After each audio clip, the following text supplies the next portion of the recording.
Tiga remaja yang terlibat dalam judi online ini masing-masing berinisial WA, AM, dan juga MF. Ketiganya ditangkap di 3 lokasi berbeda, satu di Kabupaten Sopeng dan lainnya di Makassar dan juga Goa. Para pelaku menggunakan media sosial untuk bertransaksi hingga mempromosikan judi online. Dari hasil judi online ini, para pelaku meraup keuntungan hingga puluhan juta rupiah per bulannya. Atas perbuatannya, para tersangka dijerat pasal tentang perjudian dengan ancaman 10 tahun dan denda maksimal 10 miliar rupiah. Dari kedua pelaku tersebut, kami dapati ada tiga situs judi online yang pelaku endorse, di mana pelaku dapat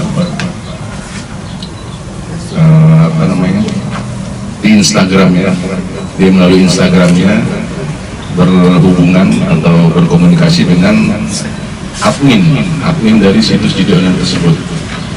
Dan kami sampaikan bahwasanya untuk sementara endorse yang kami amankan dan sedang dilaksanakan juga penyidikan dan pengejaran terhadap admin maupun situs judi online tersebut. Kemudian dari hasil endorse tersebut, endorse pelaku tersebut, pelaku memperoleh keuntungan.